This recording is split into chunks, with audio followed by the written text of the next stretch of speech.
Millionaire Julian Croft sat in court like he owned the place. His smirking mistress positioned right behind him as a cruel trophy. He was a man who never lost, and today's prize was full custody of his 7-year-old daughter. With a team of ruthless lawyers, he systematically dismantled his wife's character, painting her as an unfit, unstable mother. Every lie landed perfectly. He was winning, and the room could feel it. It seemed hopeless. But then the judge, a woman who had seen through countless powerful men, leaned forward. She was about to ask a single simple question that would not only cost him the case, but would expose the hollow truth of his entire empire. The Croft estate in Greenwich, Connecticut wasn't a home. It was a monument to Julian Croft's ego. Sprawling over 10 acres of meticulously manicured land, the Georgian-style mansion was a cold cathedral of Italian marble, impersonal modern art, and vast echoing hallways. For 11 years it had been Amelia Vance's gilded cage. She had walked these halls first as a bright-eyed newlywed and accomplished architect herself, naively believing she was building a life with the charismatic man who had swept her off her feet. Now she felt like its curator, a ghost tending to the possessions of a man she no longer recognized. Julian wasn't just wealthy. He was a force of nature, a hurricane of ambition and charm that left a trail of either adoration or destruction in its wake. His company, Croft Holdings, didn't just build skyscrapers. It reshaped skylines, bending city councils and zoning boards to its will. He was celebrated on magazine covers as a visionary, a titan of industry. At home, he was simply a titan. His moods dictated the atmosphere of the house. His approval was the sun Amelia and their daughter Lily orbited around. The change had been gradual, a slow erosion of her identity. First came the suggestions. "Amelia, darling, a woman of your standing shouldn't need to work. Your project is me, our family." He'd said it with a dazzling smile, and she, besotted and wanting to believe in their fairy tale, had put her own promising career on hold. Then came the isolation. Her friends were too provincial, not our caliber. Soon her world had shrunk to the manicured confines of the estate charity luncheons with the wives of his business partners and the singular radiant joy of raising Lily. Lily was her world. A bright, sensitive 7-year-old with her father's dark hair, but her mother's gentle, observant eyes. Lily was the one true beautiful thing they had created together, and for her, Amelia endured the chill that had settled into her marriage. She endured Julian's increasing absences, his dismissiveness, the way he looked through her as if she were another piece of expensive but uninteresting furniture. The end came not with a bang, but with the quiet chime of a forgotten phone. Julian was in Dubai closing a deal. He'd left his secondary phone, the one he claimed was for international emergencies, on his bedside table. It was almost 2 a.m., and Amelia was reading in bed, unable to sleep. The phone lit up with a notification from a name she didn't recognize, Chloe Sterling.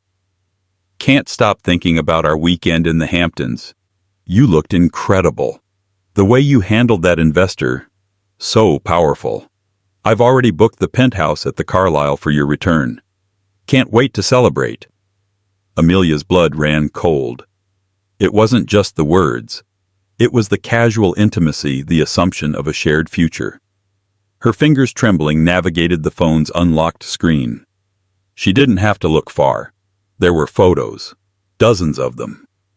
Chloe, a stunning blonde, at least a decade younger than Amelia, draped over Julian, on a yacht, laughing in a sun-drenched vineyard, kissing him in front of a fireplace that was decidedly not in their home. The images were a physical blow, knocking the air from her lungs. This wasn't a fleeting mistake. This was a parallel life. A life where Julian was vibrant, engaged, and passionate in a way he hadn't been with her for years. The text messages went back months, filled with shared jokes, business strategies, and declarations of a love that felt like a knife twisting in Amelia's gut. Chloe wasn't just a mistress. She was his partner, his confidant. She was everything Amelia used to be. When Julian returned 2 days later, bronzed and triumphant from his trip, Amelia confronted him. She didn't scream or cry. The shock had frozen her emotions into a brittle, icy calm. She simply placed the phone on the marble island in their cavernous kitchen. "Who is Chloe Sterling?" Julian's smile didn't falter. He glanced at the phone, his expression unreadable. He took off his custom-made suit jacket, folded it carefully over a chair, and poured himself a glass of water. "She's a business associate," he said, his voice smooth as glass. "Your business associates usually book you penthouses and tell you they can't wait to celebrate with you." Amelia's voice was quiet, but it shook with the effort of holding herself together. Julian sighed, a sound of profound annoyance, as if she were a petulant child. "Amelia, don't be dramatic. You're emotional. You're probably tired." "I saw the pictures, Julian." That finally wiped the smile from his face. He stared at her for a long moment, and in his eyes she saw no remorse, no guilt, only cold calculation. He was assessing the situation not as a husband, but as a CEO facing a corporate crisis. "Fine," he said, his tone clipped. "It's happened. It's not what you think, but it's clear this marriage has run its course. We've been unhappy for years." "We've been unhappy," Amelia's voice cracked. "Or you've been living another life while I raised our daughter and managed this empty mausoleum you call a home. Don't be a martyr, it doesn't suit you," he sneered. "I provided you with a life most women would kill for. You wanted for nothing." "I wanted a husband," she finally yelled, the sound swallowed by the kitchen's high ceilings. "I wanted a partner. Lily wanted a father who was present for more than just a photo opportunity." Julian's face hardened into a mask of cruel indifference. "Speaking of Lily," he said, his voice dropping to a menacing calm, "you need to be very careful about how you proceed. I will not have my daughter raised by an unstable, hysterical woman, and I will not have my reputation tarnished by a messy divorce." 2 days later she was served. Not by a weary-looking process server, but by a slick, smiling man in a $1,000 suit from Julian's legal team. The documents were thick and intimidating. He wasn't just filing for divorce. He was suing for full physical and legal custody of Lily, citing Amelia's emotional instability and inability to provide a suitable environment. He was offering her a one-time nuisance settlement that was an insult, a fraction of what she was legally entitled to, contingent on her walking away quietly and without a fight. The gilded cage had shattered, and Julian was making it clear that if she tried to fly, he would break her wings. Staring at the legal jargon, the lies spun into official-looking affidavits, Amelia felt a wave of despair so profound it almost drowned her. He was going to take everything from her. He was going to take her daughter. But as she looked at a framed photo of Lily on the mantelpiece, her sweet, innocent smile a beacon in the cold opulence of the room, despair hardened into something else. It hardened into resolve. He had underestimated her for the last time. This wasn't a business deal he could win with threats and power plays. This was a fight for her child, and she would burn his empire to the ground before she let him win. The initial aftermath of the separation was a brutal lesson in the mechanics of power. The day after she was served, Amelia found her credit cards declined. The joint bank accounts which held the household funds she managed were frozen. The staff, from the cook to the groundskeeper, suddenly reported directly to Julian's personal assistant, their interactions with Amelia becoming stilted and cautious. She was a guest in her own home, a prisoner awaiting transfer. Julian had swiftly and surgically cut off her resources, leaving her stranded on the island of his wealth while he sailed away on his yacht with his new life. He communicated only through his lead attorney, a man named Marcus Thorne. Thorne was the legal world's equivalent of a great white shark, sleek, predatory, and smelling blood from a mile away. His letters were condescending masterpieces of intimidation, filled with veiled threats about Amelia's fragile mental state and reminders of Julian's limitless resources to prolong the legal battle indefinitely. Amelia knew she couldn't fight a shark with a stick. She needed her own predator. Her first few calls to top-tier family law firms in Manhattan were disheartening. The moment they heard the name Julian Croft, a chill entered the conversation. He wasn't just a client to them.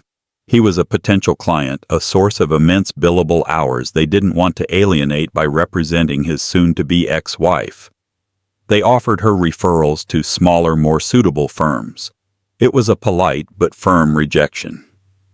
Julian's influence was a web woven through the city's power structures, and she was already getting caught in it. Defeated, she confided in one of the few friends Julian hadn't managed to push away, a university classmate named Olivia, who was now a public defender. Olivia listened patiently to the entire sordid tale.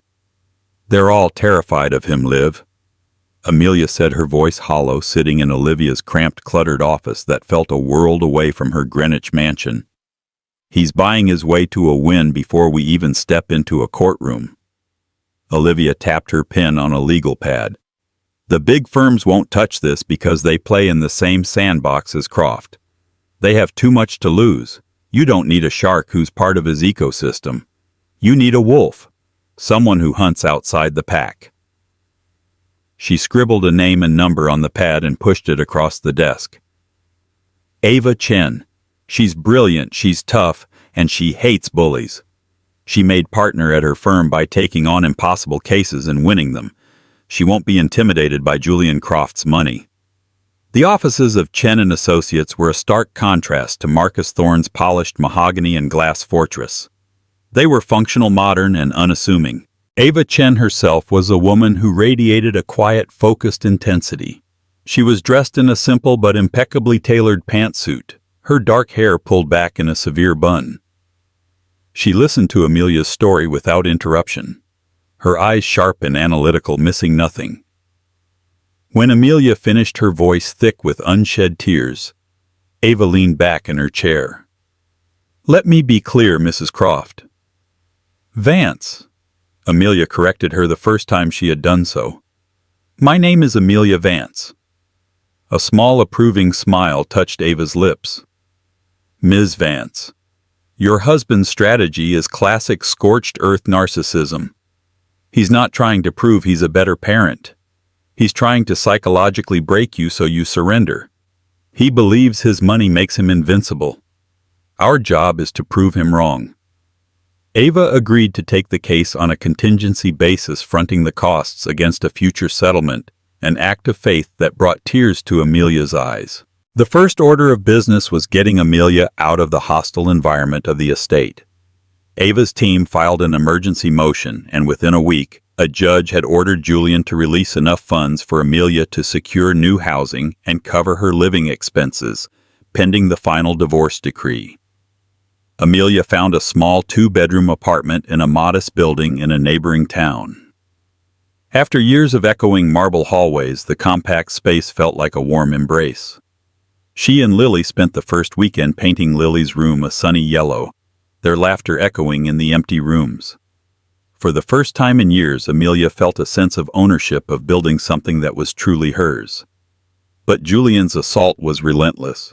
He hired a private investigator to follow her. He deposed her former friends, twisting their words to suggest she was a heavy drinker or a neglectful mother. He subpoenaed the records from the therapist she had started seeing a year ago to cope with her failing marriage, planning to use her own private anguish as a weapon against her. Marcus Thorne's legal filings were brutal. They painted a picture of Amelia as a spendthrift socialite detached from her daughter's daily life, who was now lashing out because her gilded lifestyle was threatened. They included affidavits from the former cook stating that Amelia rarely prepared a meal for the child, and from a nanny who claimed Amelia was often emotionally distant. These were half-truths and outright lies, curated and polished to create a damning narrative. "He's trying to bury us in paper, Amelia," Ava said during one late-night strategy session, gesturing to the stacks of files that covered her conference table. "He wants us to waste all our energy and resources refuting his nonsense. We're not going to play his game." "What other game is there?" Amelia asked, feeling exhausted and overwhelmed. "He's defining the battlefield." "Then we change it," Ava said, her eyes glinting. "His entire case is built on a single premise, that he is Julian Croft, the Titan, the provider, the one who can offer Lily a world of stability and opportunity. His strength is his wealth and power. So we're going to make that his greatest weakness. We won't focus on what he is. We'll focus on what he isn't. He thinks this is a battle of assets. We're going to make it a battle of character. And in that arena, Ms. Vance, he's a pauper." As the court date loomed, Amelia felt a strange sense of calm settle over her. The fear was still there, a cold knot in her stomach, but it was overshadowed by a fierce protective anger. She was no longer the timid woman who had let her husband shrink her world. She was a mother fighting for her child, armed with the truth, and a lawyer who saw the battlefield more clearly than anyone. The lines were drawn. On one side, an empire of money and lies. On the other, a small two-bedroom apartment filled with hope and the unshakable bond between a mother and her daughter. The Superior Court of Fairfield County was an imposing granite building designed to convey the weight and solemnity of the law. On the morning of the hearing, the air inside was thick with a nervous energy. The hallway outside courtroom 4B was a study in contrasts. On one side stood Julian Croft, looking every bit the captain of industry, in a charcoal Brioni suit that probably cost more than Amelia's rent for a year. He was flanked by the formidable Marcus Thorne and two junior associates, all exuding an aura of expensive, unshakable confidence. On the other side stood Amelia and Ava Chen. Amelia had chosen her outfit with care, a simple navy blue dress, modest and professional. It was her armor. Ava was as always a picture of calm, controlled intensity. They were outnumbered and outfunded, and the whispers and stares from the other lawyers in the hallway made that abundantly clear. As they took their seats, a new figure entered the gallery and sat directly behind Julian. It was Chloe Sterling.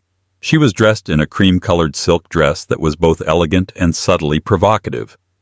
She offered a small, pitying smile in Amelia's direction, a gesture of such breathtaking arrogance that it made Amelia's hands clench in her lap. Her presence was a calculated move, a final twist of the knife designed to unnerve Amelia to scream to the entire room, "I have won. He is mine now." Ava placed a steadying hand on Amelia's arm. "Ignore her," she whispered. "She is a symptom, not the disease. Focus on the judge." The judge was a woman in her late 60s named Eleanor Davies.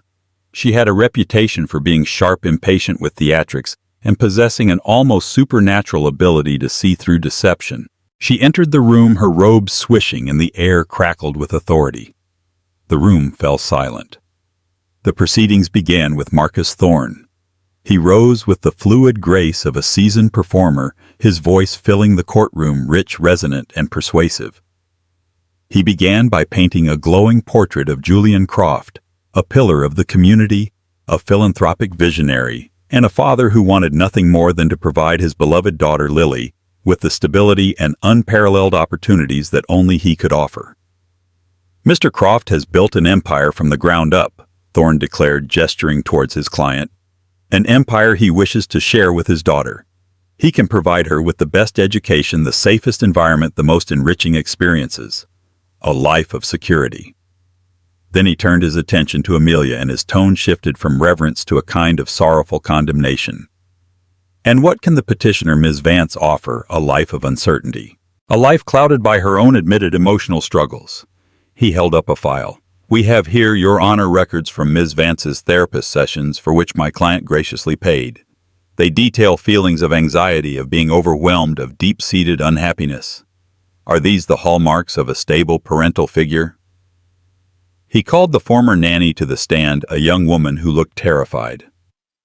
Under Thorne's careful questioning, she recounted instances where Amelia had seemed sad or preoccupied, and one time when she had cried after a phone call with Julian.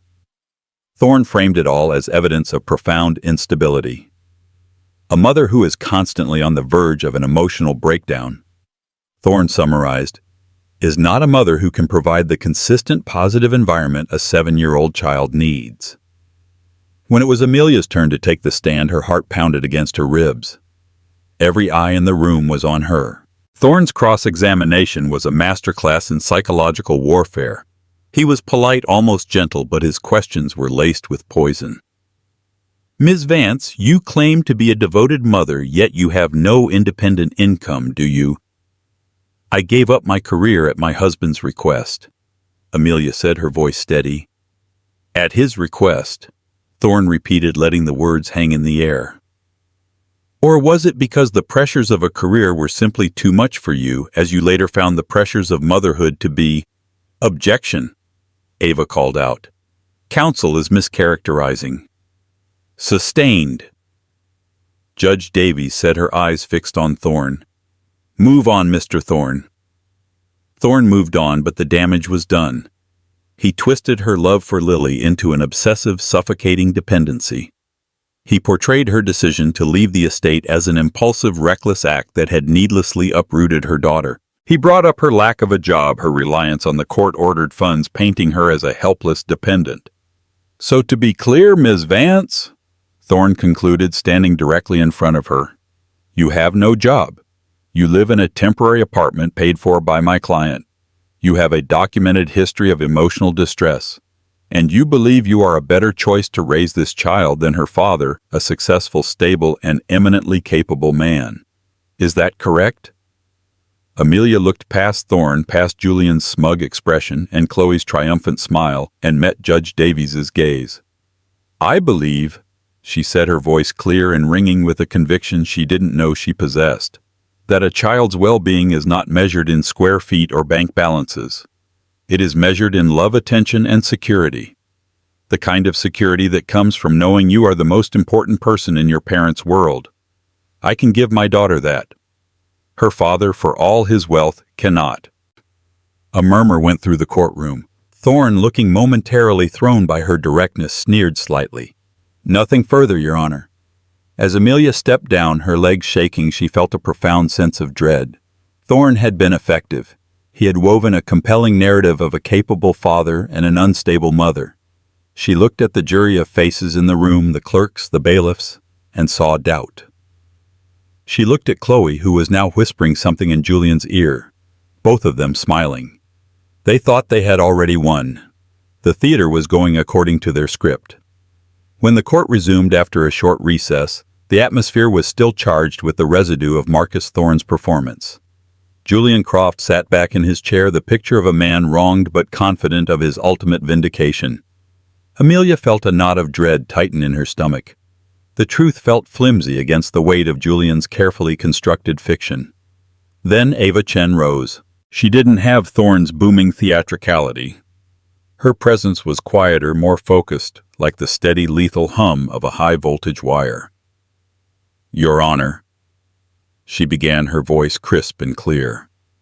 Mr. Thorne has spent the morning painting a detailed picture of my client's alleged emotional state and financial dependence. He has presented my client's pain inflicted by his own client's infidelity and emotional neglect as a disqualifying weakness. But this case is not about Ms. Vance's feelings. It is about the best interests of a child, Lily Croft. And a child's best interests are served by a parent who is actively and lovingly involved in their life. I would now like to call Mr. Julian Croft to the stand. A flicker of surprise crossed Julian's face, but he quickly masked it with his usual air of supreme confidence. He strode to the witness stand and took the oath with an easy smile, as if he were being sworn in at a prestigious club. He was in his element, ready to perform. Ava approached him, a simple file in her hand. She started gently.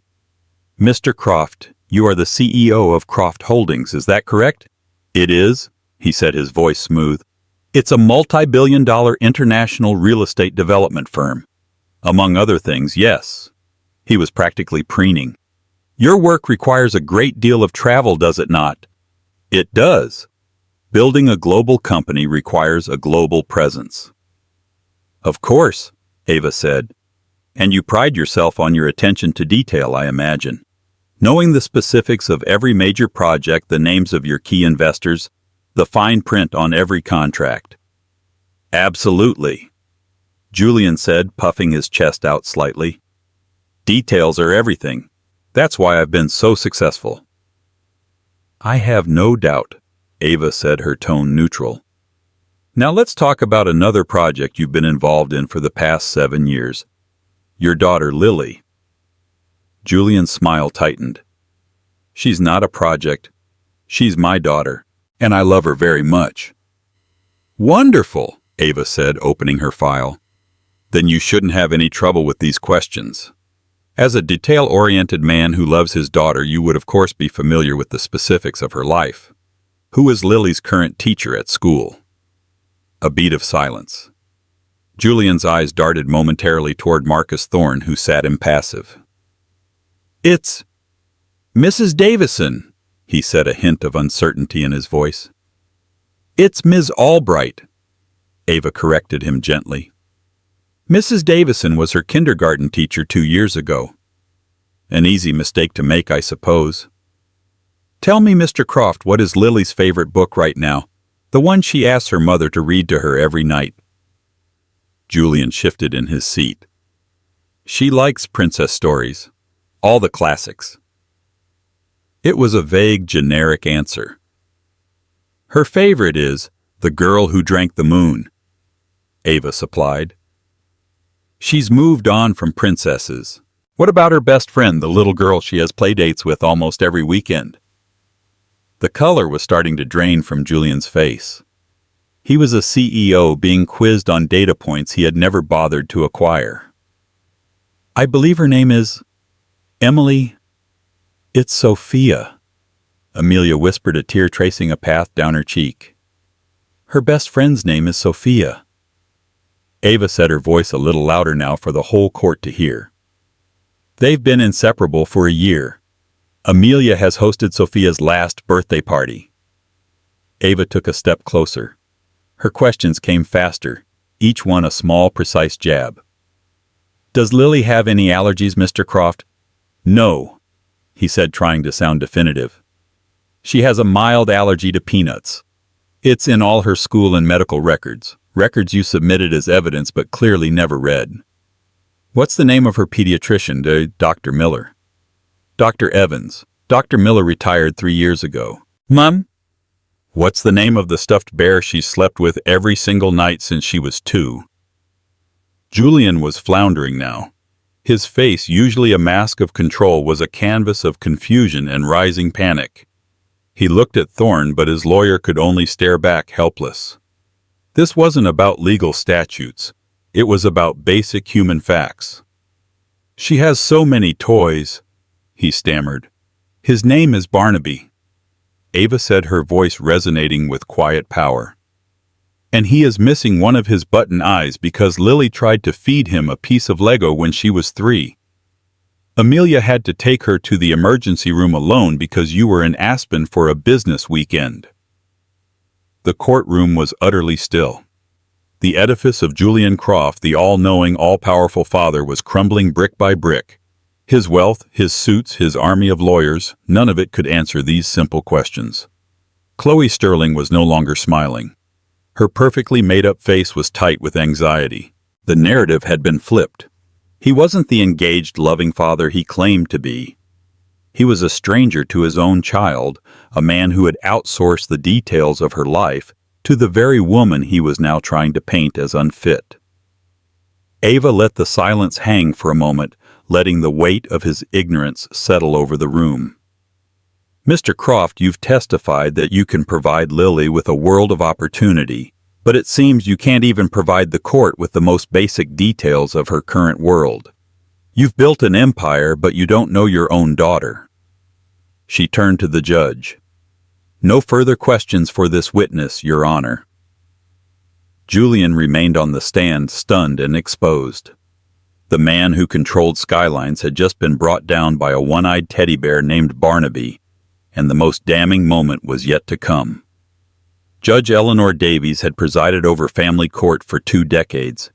She had seen the rawest of human emotions, grief, rage, love, and bitter hatred.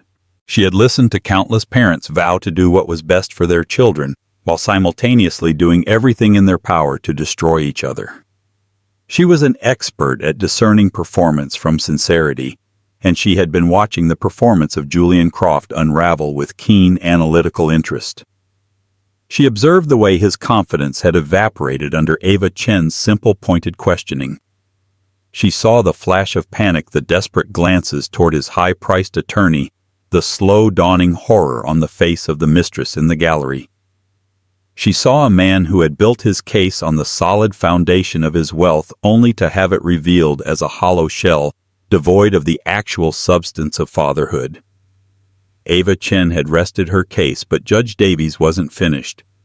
She adjusted her glasses and leaned forward, her gaze locking onto Julian, who was still sitting in the witness stand, looking diminished and exposed. "Mr. Croft." The judge began, her voice calm, but carrying an undeniable weight of authority that cut through the tension in the room. "The court has heard extensive testimony about your financial standing. Mr. Thorne has submitted hundreds of pages of documents detailing your assets, your holdings, your ability to provide for your daughter in a material sense. It is by any measure an impressive portfolio." Julian seemed to rally slightly at the mention of his financial prowess. This was his territory. "Thank you, Your Honor. I've worked my entire life to build that security for my family." "Indeed," Judge Davies continued, her expression unreadable. "You've presented yourself as the stable choice, the rock upon which your daughter's future can be securely built. But parenting, as I'm sure you know, is about more than financial stability. It is about emotional availability. It is about presence." She paused, letting her words sink in. She glanced at Amelia, who sat straight, her hands clasped tightly, her expression a mixture of hope and terror. Then the judge's eyes flickered for a fraction of a second toward Chloe Sterling, whose smugness had been replaced by a pallid anxiety. "I have one final question for you, Mr. Croft," Judge Davies said, her voice dropping slightly, drawing every ounce of attention in the room toward her. "And I want you to think very carefully before you answer. This isn't a yes or no question. I want a description. I want a memory." The courtroom became so quiet that the faint hum of the building's ventilation system was audible. Marcus Thorne shifted uneasily in his seat. Julian's brow furrowed in concentration, bracing himself for a complex legal trap. Judge Davies leaned into her microphone. "Mr. Croft, you state you want what's best for your daughter. Can you please describe for the court in your own words the last time you and you alone comforted your daughter after she had a nightmare?" Silence. It wasn't a hostile silence. It was a profound, bottomless void. The question was brilliant in its simplicity. It was not about facts that could be memorized from a file. It was not about money or power. It was about intimacy. It was about the quiet, unglamorous, middle-of-the-night work of being a parent. It was a question any truly involved parent, rich or poor, could answer instantly. They could describe the feel of their child's small, trembling body, the dampness of their hair, the specific words of comfort they used, the way they checked the closet for monsters. Julian Croft opened his mouth. Nothing came out. He closed it. His mind, so adept at navigating complex financial markets and hostile takeovers, was utterly blank. He searched his memory, rifling through the files of his life for an instance that fit the judge's request. He thought of times he had been there in the morning, of Lily running to greet him. He thought of birthday parties and holidays, the big photogenic moments. But a nightmare. In the middle of the night, that was Amelia's domain. That was what the nannies were for. That was the soft, messy, inconvenient part of parenting he had always kept at arm's length. His eyes, wide with panic, darted again to Marcus Thorne. But his lawyer could offer no help. Thorne could object to hearsay, he could argue legal precedent, but he could not invent a memory for his client. Julian looked toward the gallery, a desperate, pleading look. He saw Chloe. Her face was ashen. The triumphant smirk was gone, replaced by a look of stark realization.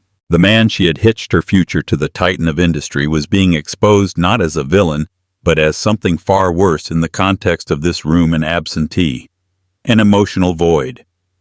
He cleared his throat, a dry, rasping sound.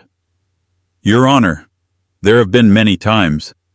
Lily, she's a very good sleeper generally." It was the weakest, most transparent evasion imaginable. He couldn't conjure a single detail. Not one.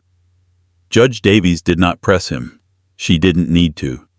She simply held his gaze, her expression a mixture of profound disappointment and final judgment. The silence in the room stretched from seconds into what felt like an eternity. In that silence, the entire case was decided.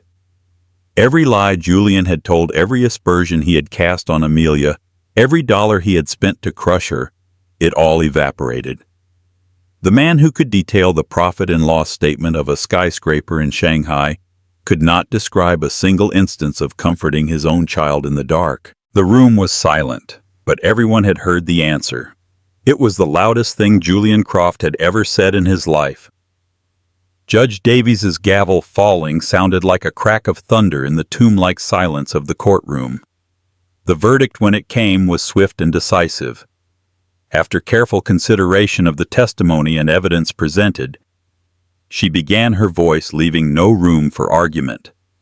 This court finds that it is in the best and primary interest of the child Lily Croft to remain in the primary physical and legal custody of her mother, Ms. Amelia Vance.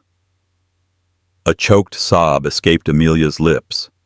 She sagged in her chair as if a great physical weight had been lifted from her shoulders, and Ava Chen's hand was instantly on her back, a firm, grounding presence. But Judge Davies was not finished. She looked directly at Julian, who was staring at her in stunned disbelief, his face a mask of rage and wounded pride. "Mr. Croft," the judge said, her tone laced with ice. "This court is deeply disturbed by the calculated and malicious campaign you have waged against Ms. Vance.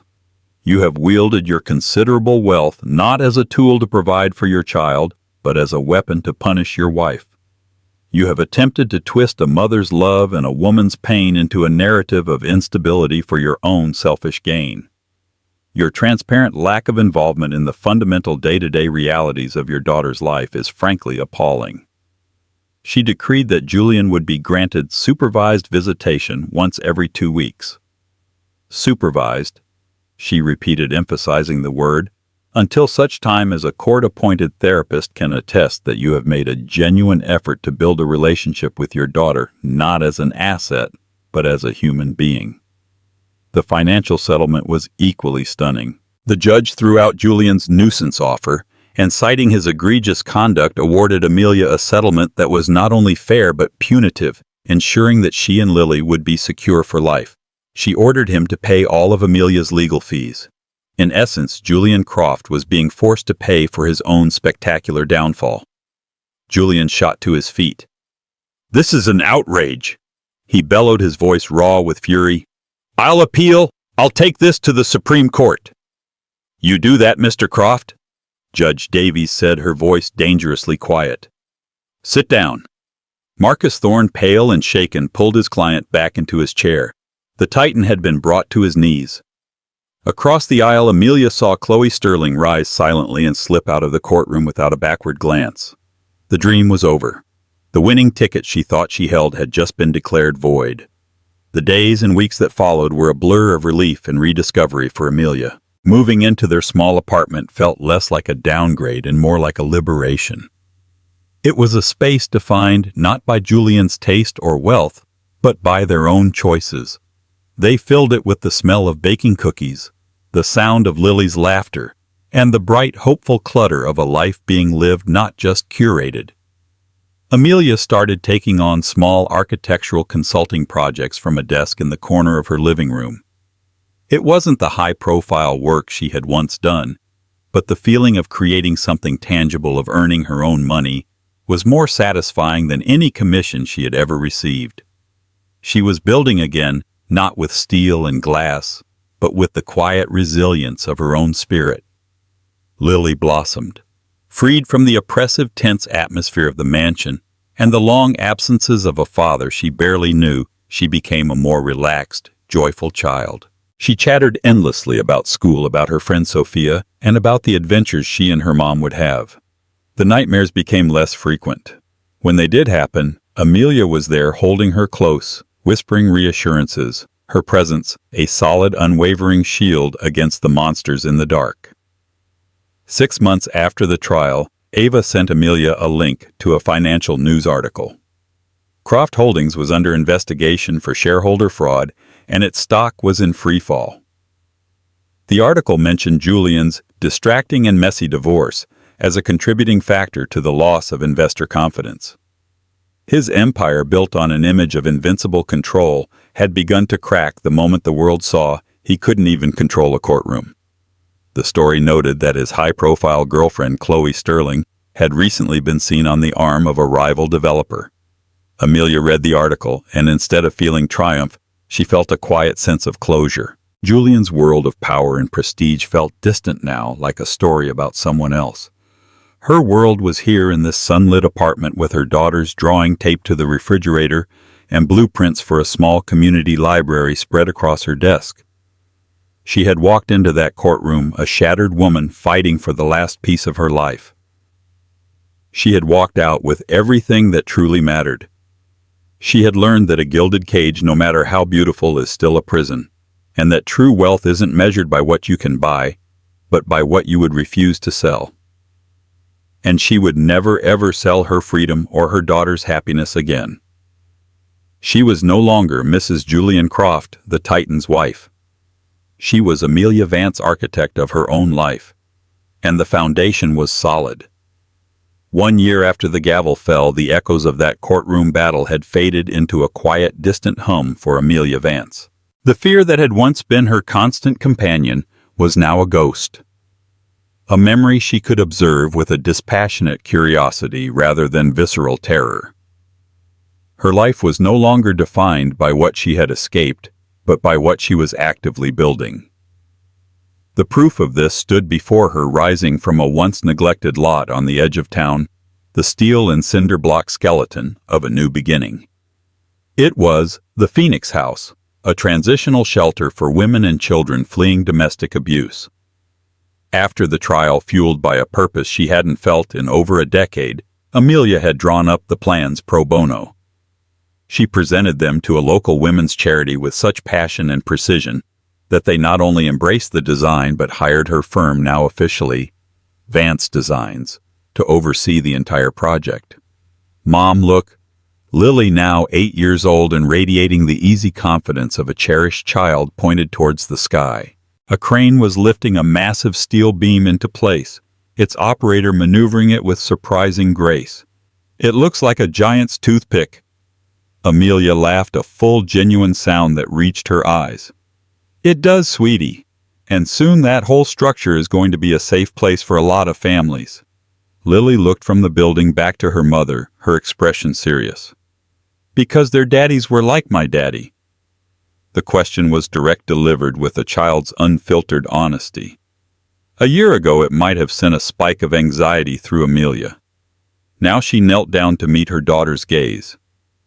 Sometimes, she said carefully, people who are supposed to love each other forget how. They get lost and they hurt each other. And it's not the kids' fault. Ever.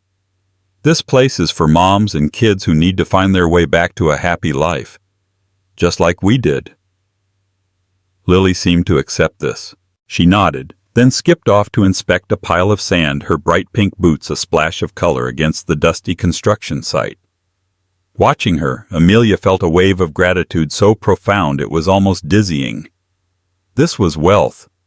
Not the cold marble of the Greenwich estate, but the warm sun on her face and the sound of her daughter's carefree joy. Later that week she met Ava Chen for coffee. Their professional relationship had evolved into a firm friendship built on mutual respect and the shared victory that had redefined both their paths. Ava's firm was now inundated with clients, women who had seen Amelia's case and found the courage to fight their own battles against powerful, abusive men. "You've become something of a legend, you know," Ava said, stirring her latte. "The woman who made Julian Croft answer for Barnaby the bear." Amelia smiled. "How is he?" she asked. The question was devoid of malice, born more of a detached curiosity, like asking about the fate of a character in a book she had finished long ago. Ava's expression grew serious. Not good. The shareholder lawsuit became a class action. The fraud investigation uncovered years of creative accounting. He had to sell off 2 major international divisions just to stop the bleeding. The board forced him out as CEO 2 months ago. He's still unimaginably rich, but the empire is a shadow of what it was. His name is poison in the industry. And the visits? Amelia asked, her voice softer. Ava sighed. They're a disaster. I get copies of the supervisor's reports. He doesn't know what to do with Lily. Last month he showed up with a brand new virtual reality headset. An $800 gift for an 8-year-old he sees for 2 hours every 2 weeks. What did Lily do? According to Mrs. Peterson, the supervisor. Lily thanked him politely, then spent the next hour showing him a roly-poly bug she'd found on the patio. He apparently kept trying to steer the conversation back to all the amazing games they could play. He just doesn't get it. He thinks fatherhood is a transaction. That evening, the scene Ava described played out in stark reality. Julian sat stiffly on a park bench, the setting for his bi-weekly supervised visit. The Greenwich mansion had been deemed an unsuitable and intimidating environment for the child by the court-appointed therapist. He wore a casual polo shirt and slacks, an outfit clearly chosen to project relaxed dad, but he looked as comfortable as if he were wearing a suit of armor. I saw you're on the honor roll again, he said, scrolling through a school email on his phone. That's good, very good. Lily, sitting on the grass a few feet away, was trying to braid 3 blades of grass together. Mommy is helping me build a model of the Phoenix house, she offered. It has little windows and everything. Julian's eye twitched. That's nice. You know, when you're older, I'll take you to Dubai. I built a skyscraper there you can see from space. Almost. Can a ladybug see it? Lily asked, her focus entirely on the grass in her hands. Julian's patience, always a shallow reservoir, snapped. Lily, I am trying to have a conversation with you, he said, his voice sharp. I am offering to show you the world, and you are talking about insects. Mrs. Peterson, a kindly-looking woman with observant eyes, made a quiet note on her clipboard. Lily looked up, her lower lip trembling slightly. She wasn't scared of him, not anymore. But his frustration was a cold, unpleasant wind. I like ladybugs, she said quietly. He saw the supervisor watching, saw the look on his daughter's face, and knew on some level that he had failed again. He saw her not as his child, but as another failed negotiation, another asset that refused to perform as expected. The visit ended as it always did, with stilted pleasantries and palpable relief on both sides. Later that night, Julian walked through the cavernous, silent halls of his mansion. The staff had been reduced to a skeleton crew. The art on the walls felt like an accusation. The marble floors echoed his solitary footsteps. He entered his vast home office and saw on a forgotten corner of his desk a silver-framed photograph from 5 years ago.